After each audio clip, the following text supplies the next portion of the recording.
E entre essas pautas que estão ali na possibilidade de votação na Câmara, tem uma ligada à licença paternidade. É sobre isso que a gente vai começar falando com o Fernando Schiller, cientista político, colunista aqui do Jornal Gente, na Rádio Bandeirantes, na Band News TV. Bom dia, bem-vindo, Schiller. Tudo bem, Thaís? Tudo bem, Pedro, Cláudio? Olha, esse é um projeto interessante, viu? Porque tem impacto social, mexe com a vida das pessoas. E olha, eu acompanho há muito tempo esse tema. Pela primeira vez, acho que tem uma chance real de ser colocado em votação. Tem a relatoria do deputado Pedro Campos, que é irmão do João Campos, lá prefeito do Recife, e tem muita articulação no Congresso, tem apoio da bancada feminina, é uma pauta que interessa, evidentemente, ao deputado Hugo Mota, uma pauta positiva, interessa para muita gente lá no Congresso Nacional. Agora, tem um custo, né? Qual é que seria a ideia? Expandir a licença paternidade de 5 para 30 dias ao longo de 5 anos, né?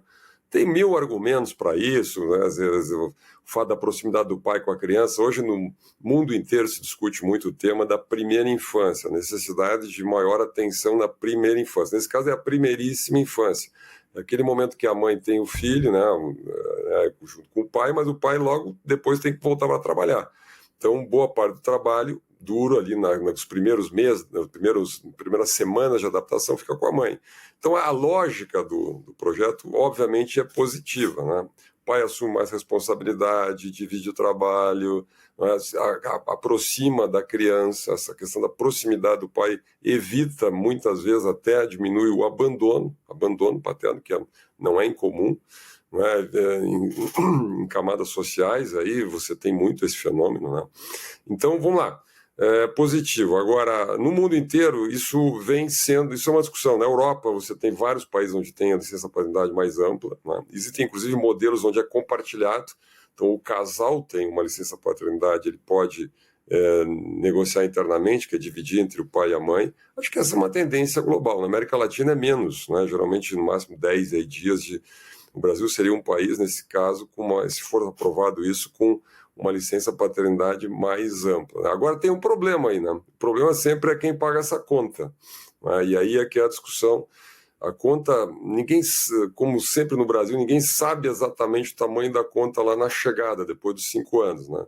Mas seguramente é um valor acima de 8 bilhões que vai na conta do INSS, vai na conta da Seguridade Social, porque as empresas fariam o pagamento desses 30 dias e compensariam, né, no recolhimento da contribuição social para o INSS. Portanto, quem paga a conta é o contribuinte. Isso sempre é uma coisa interessante, né? A gente vai conceder um benefício, ótimo, é positivo. O benefício social sempre, né, tem um aspecto positivo, mas ele tem um custo. E aqui é interessante, né? Hoje a conta não fecha. O INSS, a Seguridade Social no Brasil, é amplamente deficitária. Passou de 1 trilhão de custo. Hoje é o maior custo, fora a dívida da União, hoje, do orçamento da União, vem crescendo em 9% ao ano. Tem que fazer uma reforma, e aí começa o país a entrar num problema de ter que fazer escolhas.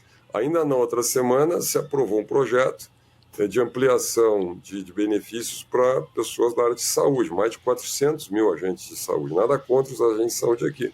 Mas na regra de transição, uma mulher poder se aposentar com 50 anos de idade mínima. 50 anos de idade é completamente inviável para um país como o Brasil, que tem uma expectativa de vida de mulheres de 80 anos de idade, não é?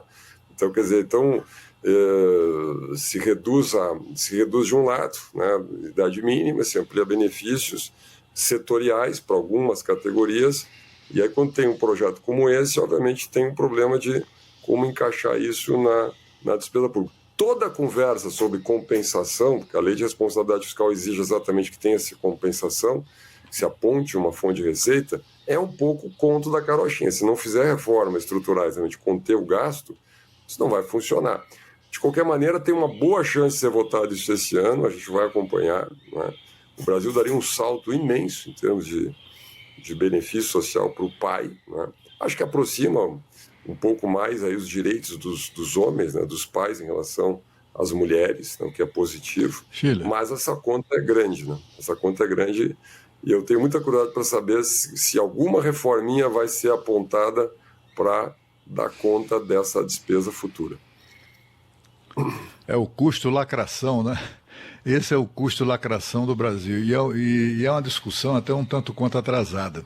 Eu sempre me lembro, quando eu vejo esse tipo de pauta, esse tipo de discussão no Brasil, eu lembro que nos anos 1990 eu estava em Oslo, na Noruega, e eu vi uma manifestação na rua que era muito curiosa. Tinha uns cartazes, umas faixas e tal, mas tinha muito carrinho de bebê, sobretudo mães conduzindo carrinhos de bebê, com o bebê lá, né? E eu não entendi aquela língua infalável, né? Eu não conseguia entender o que era aquilo, mas com a ajuda lá de diplomatas brasileiros, eu entendi que era um protesto das mães, das mulheres, contra a licença maternidade. Contra uma licença maternidade que era de 2 anos ou 2 anos e meio naquela ocasião. E elas chegaram à conclusão que era uma lei sexista, uma lei discriminatória, feita para afastá-las do ambiente de trabalho. Vê que tipo de problema isso pode causar, né? Lacrações podem causar. No Brasil, ao contrário, né? De tantos anos depois, o Brasil está discutindo a ampliação desse tipo de direito, ou o que seja, né? Mas sempre para alguém para pagar essa conta, né, Sheila? Olha, quem vai pagar a conta é o contribuinte, né? No Brasil, o contribuinte é o grande altruísta, digamos assim, altruísta compulsório, né? Então, não são as empresas que vão pagar essa conta, não é o trabalhador, não é o pai nem a mãe, quer dizer, é o INSS. Isso é uma política social. Obviamente, tem N discussões. A mim, eu acharia muito mais razoável que fosse uma licença compartilhada e é uma negociação dentro da família, né? Agora, o Brasil, olha, um país pode conceder os benefícios sociais que quiser, tá? Vamos lá, desde que tenha sustentabilidade fiscal. O que não dá para fazer é como o Brasil vem fazendo, vem ampliando benefícios sociais sem nenhuma contrapartida de reformas, né? Então, a carga tributária já está batendo 34%, a gente fica discutindo daí, inclusive no esforço concentrado agora, um dos temas é exatamente a taxação das fintechs ou não, se o governo vai apresentar o tal do projeto para aumentar o imposto, né,